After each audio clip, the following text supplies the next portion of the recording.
बिस्मिल्लाहिर्रहमानिर्रहीम। रोम की जमीन की तरफ भेजे गए ऐसे पैगंबर जिन्हें 3 दफा शहीद किया गया और उस पैगंबर का नाम था हजरत जर्जीस अलैहिस्सलाम।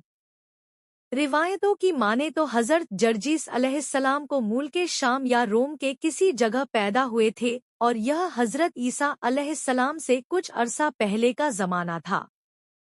उस वक्त रोम पर दादियाना नामी बादशाह की हुकूमत थी, जो कि एक सरकश जालिम बादशाह था। वह बातिल देवताओं के बुत बनाकर उन्हें हीरे जवाहरात से सजाकर उसके आगे सजदा करता और लोगों से भी करवाता। जो उस बुत के आगे सजदा करने से इनकार करता तो उसे वो जिंदा आग में डाल देता। इस जबर और जुल्म के माहौल में अल्लाह ने हजरत जर्जीस अलैहिस्सलाम को पैगंबर बनाकर दादियाना की तरफ दीन की दावत देने भेजा। लिहाजा हजरत जर्जीस अलैहिस्सलाम दादियाना के पास पहुँचे और उसे कहा कि तुम बुत परस्ती छोड़ दे और उस अल्लाह की इबादत कर जो ज़मीन और आसमान को बनाने वाला है, जो तमाम जहानों को रिज़्क़ देता है। तो इस पर दादियाना ने जवाब दिया कि जर्जीस, अगर तेरा अल्लाह इतना ही ताकतवर है तो उसने तुम्हें दुनिया की तमाम दौलतों से क्यों महरूम रखा है, और हमारे खुदा यानी बुतों ने हमारी इबादत से खुश होकर हमें सल्तनत बख्शी है। दोनों में काफी समय बहस हुई और दादियाना ने कहा कि जब हम मरकर गल सड़ जाएंगे तो फिर अल्लाह हमें दोबारा कैसे जिंदा करेगा। तो जर्जीस अलैहिस्सलाम ने कहा कि बेशक जिसने तुम्हें और मुझे और इस कायनात को पहली दफा बनाया है वो इसे दोबारा बनाने के भी कादिर है। तो इस तरह दादियाना ने तौहीद की दावत का इनकार किया और लोगों को अपने दरबार में बुलाकर कहा कि ऐ लोगों, जर्जीस दीवाना और मजनून हो गया है, तुम्हारे खुदाओं को झूठा कहता है। और उसने कहा कि बतौर सजा जर्जीस को ईंट पत्थर मारो और उसके गोश्त और हड्डियों को अलग करके आग में जला दो और फिर मैं देखता हूँ उसका रब उसे दोबारा कैसे जिंदा करता है। लिहाजा रोम के काफिरों ने ऐसा ही किया। दादियाना बड़े गरूर और तकब्बुर से मंजर को देख रहा था। तभी एक मौजज़ा जाहिर हुआ। हजरत जर्जीस अलैहिस्सलाम ने आग से आवाज देकर कहा कि बेशक अल्लाह ही इबादत के लायक है।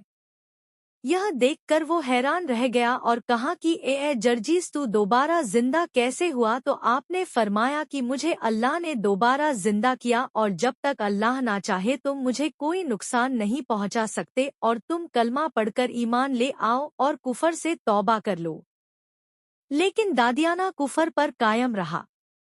हजरत जर्जीस अलैहिस्सलाम ने तबलीग का यह सिलसिला जारी रखा। जब दादियाना को जर्जीस अलैहिस्सलाम की तबलीग का पता चलता तो वह कभी आपको सूली पर चढ़ा देता, तो कभी खोलते हुए तेल में डाल देता, तो कभी अपने सिपाहियों से आपकी बोटी बोटी करवा देता, लेकिन आप दोबारा जिंदा हो जाते और अगले दिन फिर से तबलीग का काम शुरू करते।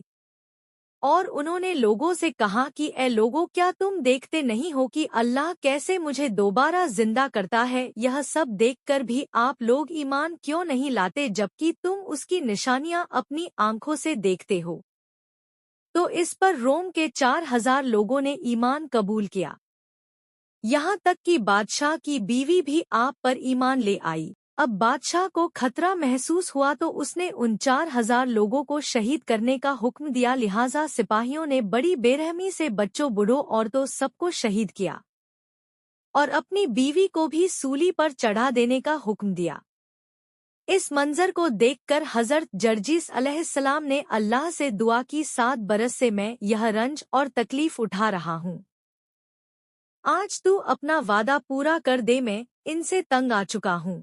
इन काफिरों पर अपना अजाब नाजिल फरमा दे। जैसे ही हजरत जर्जीस अलैहिस्सलाम दुआ से फारिग हुए तो आसमान से आग बरसने लगी। इस तरह चंद मिनटों में कुफ्फार जलकर खाक हो गए और थोड़े ही ईमान वाले बचे जो इस तबाहशुदा इलाके से हिजरत कर गए। जो लोग कहते हैं कि कयामत के दिन अल्लाह मुर्दों को कैसे जिंदा करेगा, यह उन लोगों के लिए एक मिसाल है। बेशक अल्लाह हर चीज के कादिर है।